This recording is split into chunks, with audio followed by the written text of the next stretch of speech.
$110,000 a year sounds like financial security. The math says otherwise. After federal income tax, FICA contributions, state tax, and employer health insurance premiums, a household earning $110,000 takes home approximately $74,000. That is $6,150 a month, not $9,100, not $8,000, $6,150. Here is what that number has to cover. A two-bedroom apartment in any major metropolitan area, Chicago, Austin, Denver, Atlanta, averages $2,200 a month in 2025. That is not a luxury building. That is a standard unit in a neighborhood where a $110,000 earner can reasonably live. A leased mid-range vehicle with insurance runs another $800 a month. The average federal student loan payment for borrowers currently in repayment is $393 a month, according to Federal Reserve data. Utilities, groceries, phone, and internet add roughly $600. Fixed monthly outflow, $4,000. What remains? $2,150. That last expense category, the medical copay, deserves its own line before we continue. Employer-sponsored health insurance looks like a benefit. It functions as a structured extraction mechanism. The average employee contribution for family coverage in 2025 was $6,850 per year, already subtracted from the take-home figure above. But the insurance itself does not cover actual care until the deductible is met. The average deductible for employer-sponsored plans now exceeds $3,400 for family coverage. Then there is the out-of-pocket maximum, which averages $9,000 for families, the ceiling at which the plan takes over entirely. One hospitalization, one complicated pregnancy, one serious diagnosis. The out-of-pocket maximum triggers. The family absorbs $8,000 to $10,000 in a single calendar year, on top of premiums already paid. This erases the entire savings accumulated over the previous 18 to 24 months in a single billing cycle. The poor have Medicaid. The genuinely wealthy pay cash, and the amount does not register. The middle-income earner pays premiums, pays the deductible, and then hits the out-of-pocket maximum when the situation is serious enough to matter. They are insured against financial disaster. They are not protected from it. By end of month, the average household earning between $100,000 and $150,000 saves between $300 and $500. That figure comes from bank rate survey data. It is not an outlier. It is the norm. This household is paycheck to paycheck at 6 figures. The number on the offer letter is irrelevant. The number in the savings account is the only number that measures financial position. And for the majority of 6-figure earners in America, that number is functionally close to zero. Lifestyle creep does not feel like a mistake. It feels like progress. When income rises, spending adjusts automatically. Not because of irresponsibility, because the social contract around a given income level adjusts with it. A person earning $110,000 does not consciously decide to upgrade every category of spending. They simply stop choosing the cheapest option. They stop bringing lunch. They stop shopping at the discount grocery chain. They stop driving the car that works fine but does not match where they work. Each individual decision is reasonable. The cumulative effect is structural. Consider the math over 5 years. A $2,200 apartment instead of a $1,600 apartment. $600 per month difference. $36,000 over 5 years. A leased $45,000 vehicle instead of a purchased $18,000 used car. $400 per month difference. $24,000 over 5 years. Dining out 3 times a week instead of cooking. $350 per month. $21,000 over 5 years. These 3 categories alone account for $81,000 in 5 years. That is $81,000 that did not go into an index fund, did not compound, did not build anything. Lifestyle creep is not a moral failure.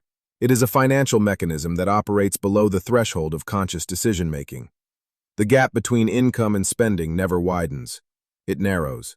That gap is the only variable that determines whether wealth accumulates. Everything else is noise. The mechanism is also self-concealing. When the apartment upgrade happens, it does not register as a financial decision. It registers as an appropriate response to a new income level. When the lease replaces the used car, it feels like convenience rather than a commitment to $400 per month for 36 months, with no residual equity at the end. The individual transactions are invisible. The aggregate is devastating. The person who received a $20,000 raise and spent it within 6 months has not made 20 discrete bad decisions. They have made one structural decision, to let spending rise with income, and that one decision then replicated itself automatically across every spending category for the rest of their working years. There is a second consequence of lifestyle creep that rarely gets named. Once monthly expenses reach $5,500 to $6,000, the earner loses the ability to take risk. This is the golden handcuffs effect. A person earning $50,000 with $2,800 in monthly expenses can quit a job they hate. They can absorb 3 months of reduced income while changing careers. The financial runway exists. A person earning $110,000 with $5,800 in monthly expenses cannot absorb a single missed paycheck without going negative. They cannot take a lower-paying role to switch industries. They cannot take 6 months to build something. The income level that was supposed to provide freedom has created a cage with a high ceiling. The expense structure demands the income continue. The income requires the job. The job requires showing up, regardless of whether the work is sustainable or the environment is functional. The 6-figure salary does not buy freedom. Under these conditions, it buys the obligation to maintain itself. This dynamic has a measurable effect on decision-making quality. Research from the American Psychological Association consistently shows that financial stress degrades cognitive performance, focus, planning, and risk assessment. The person trapped in the golden handcuffs is not making rational, long-term financial decisions from a place of clarity. They are making survival decisions under chronic stress, optimizing for the next paycheck rather than the next decade. The system that created the stress also benefits from the degraded decisions that stress produces. The inability to take risk has a compounding cost beyond the immediate income ceiling. Career trajectories with the highest long-term returns, entrepreneurship, early-stage company equity, career pivots into high-growth sectors, all require the ability to absorb short-term income reduction. The person locked into $5,800 in monthly expenses cannot participate in any of those pathways. The golden handcuffs do not just trap the present, they foreclose the future. There is a separate layer of extraction that does not appear on any pay stub. A manager earning $120,000 faces unwritten requirements. The car in the client parking lot cannot be a 2014 Civic. The apartment address cannot be in the zip code his income bracket vacated 5 years ago. The professional cost of violating these unwritten rules, in perceived credibility, in social positioning, is real, and it compounds. This status tax carries a maintenance cost most people underestimate. A $45,000 vehicle generates insurance double that of a $20,000 vehicle. $900 to $1,800 per year difference, annually, indefinitely. A home in a high-rated school district carries a property tax 60 to 100% higher than a comparable home elsewhere. Every step up in visible standard of living generates a permanent recurring expense that does not fall when income falls. The only honest measure of financial position is net worth, not income. A household earning $130,000 with zero investable assets and $85,000 in consumer debt has a net worth near zero. A household earning $60,000 with $120,000 in index funds and no consumer debt is wealthier by every meaningful metric. The first performs wealth. The second accumulates it. If the $130,000 income stops tomorrow, the lifestyle it funds collapses within 45 days. That is not financial security. That is financial fragility dressed in the clothing of success. $100,000 in 2026 is not what $100,000 was in 2019. BLS CPI data shows cumulative inflation of approximately 27% between January 2019 and January 2026. In purchasing power terms, $100,000 today is equivalent to roughly $79,000 in 2019 dollars. The psychological benchmark of 6 figures has not adjusted. The economy has. But consumer price inflation is only the visible layer. The deeper problem is asset inflation, and the most immediate form of asset inflation for the middle-income earner is housing. The median home price in January 2019 was $314,000. By early 2026, it reached $417,000, a 33% increase in 7 years. Mortgage rates climbed from 3.5 to above 7%, and while they have retreated to approximately 6.5% in 2026, the monthly payment on a median-priced home with 20% down has gone from $1,130 to over $2,100, nearly doubled. On the same house, the six-figure earner attempting to enter the housing market in 2026 is not buying a home. They are servicing a debt at nearly twice the cost of 7 years ago for the same underlying asset. And they are no longer competing only against other individual buyers. Invitation Homes reported ownership of over 86,000 single-family homes in their 2025 SEC filing. American Homes for Rent reported over 61,000. These are the three-bedroom houses in the suburbs where middle-income families have historically built equity. Institutional capital is now bidding on the same inventory the $110,000 earner is bidding on. The difference is the institutional buyer has a balance sheet and a cost of capital below 5%. The individual buyer has a salary and a 7% mortgage. The individual with a six-figure salary is not competing against another family. They are competing against a corporation with access to capital markets. That is not a fair auction. Beyond housing, the asset inflation problem extends across every geographic productive asset class. The S&P 500 in January 2021 stood at approximately 3,700 points. By January 2026, it had reached nearly 7,000, an 88% increase in 5 years. Productive farmland appreciated 20 to 40%, depending on state, according to USDA data. Income-producing assets outpaced consumer prices by a factor of 3 to 4 across every major category. The person saving $400 a month is not falling behind consumer inflation. They are falling behind the asset base that generates passive income. At a 4% withdrawal rate, producing $50,000 annually in passive income requires $1,250,000 in invested assets. With Vanguard's 2026 market outlook projecting 4 to 5% annually for U.S. stocks over the next decade, the time required to reach that threshold for a household saving $500 a month increases from roughly 28 years to over 40 years. The entry price to financial independence is increasing. The savings rate of the middle-income earner is not. The gap between those two figures widens every year. There is also a retirement savings mechanism that looks like protection, but functions as another constraint. The 401k is presented as the primary wealth-building tool for the middle-income earner. The employer match, the tax deferral, the automatic contribution, these are genuine benefits. But the 401k system is also a mechanism that locks capital away until age 59 and a half, under penalty of a 10% early withdrawal fee, plus ordinary income taxes. For the six-figure earner who has directed most of their savings into a 401k, their net worth on paper may look substantial. Their liquid, deployable capital is close to zero. They cannot use that capital to buy a rental property at a distressed price. They cannot deploy it into a business opportunity.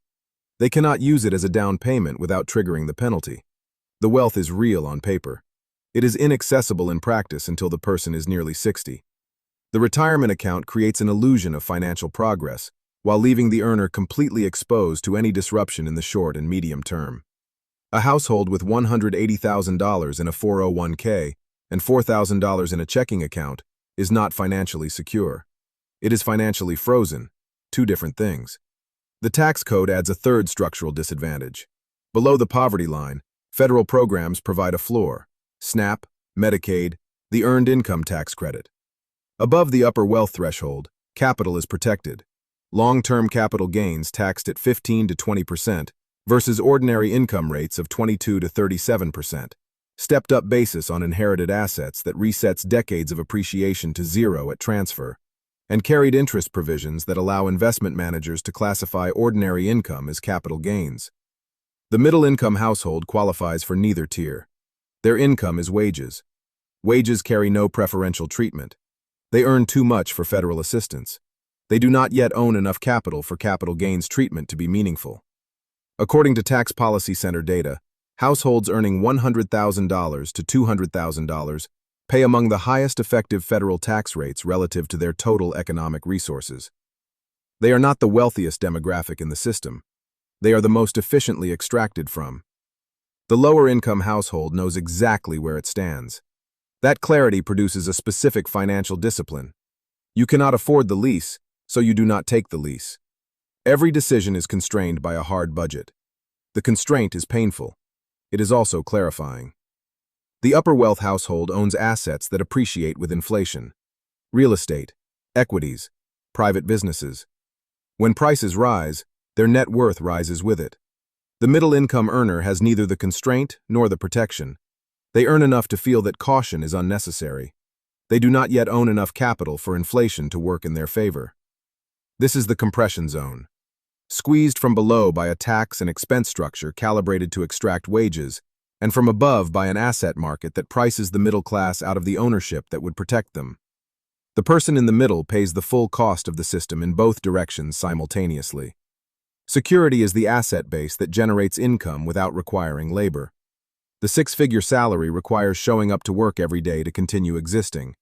One layoff, one medical event, one economic contraction, and the income stops. The expenses do not stop with it.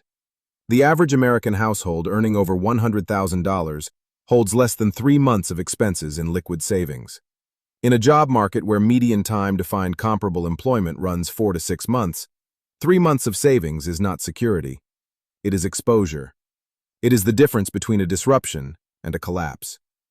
There is one more mechanism that locks this structure in place: geography. The $110,000 salary is not portable.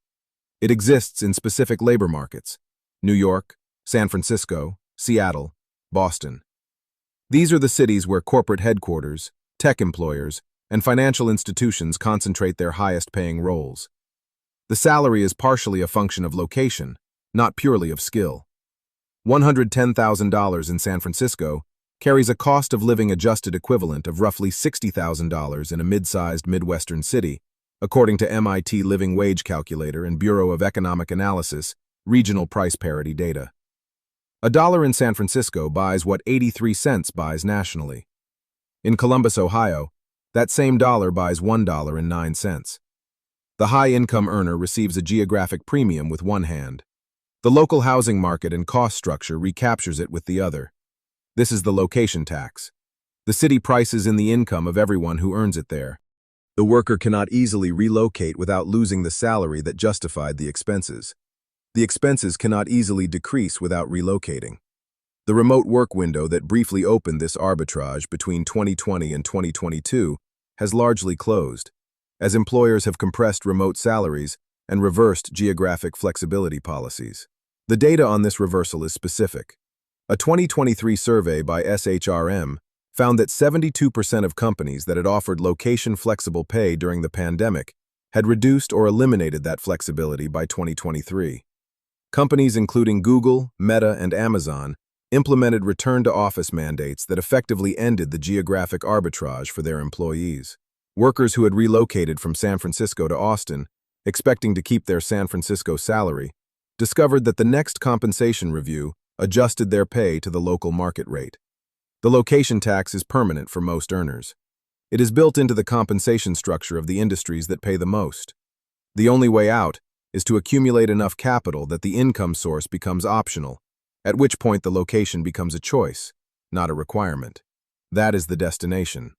For most six-figure earners operating at current savings rates, it remains theoretical. The exit from this position is arithmetic. The first step is an honest accounting of the actual situation, not income, net worth. List every asset: checking, savings, retirement accounts, any equity and property. List every liability: mortgage balance, car loan, student debt, credit cards. Subtract one from the other. That number is the real financial position. For most six-figure earners doing this exercise for the first time, the result is somewhere between a small positive number and a negative one. That is the starting point, not the six-figure salary. At a gross income of $120,000, the first structural objective is to reduce the real cost of visible life to spending levels equivalent to $60,000. Not permanently, not as an austerity program, long enough to build the asset base that changes the math. The gap, roughly $15,000 to $20,000 per year after taxes, goes into one category: assets that produce returns whether you work or not. The math on delay is specific.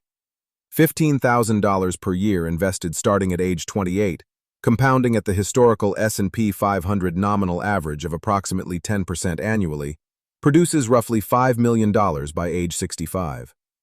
The same contribution starting at age 38 produces approximately $1,800,000. The cost of 1 decade spent maintaining a status lifestyle, rather than building an asset base, is $3,200,000 in terminal wealth. That is the price of the lease. The upgrade, the right neighborhood. The instrument does not need to be exotic. A total market index fund captures the return of the entire U.S. equity market at 0.03 to 0.04% annual cost. No stock picking, no manager. The compounding does the work. The only required action is buying consistently and not selling during downturns. The psychological barrier is not complexity, it is identity. The six-figure earner has built a self-concept around their income level. The car, the apartment, the restaurant. These are not purchases. They are the physical expression of an identity. I have made it. Dismantling that spending structure requires dismantling that identity. That is harder than any financial calculation. The people who actually accumulate wealth at middle income levels share one behavioral characteristic. They do not perform their income. They drive unremarkable cars. They live in underpriced zip codes. They look exactly like someone who makes less than they do.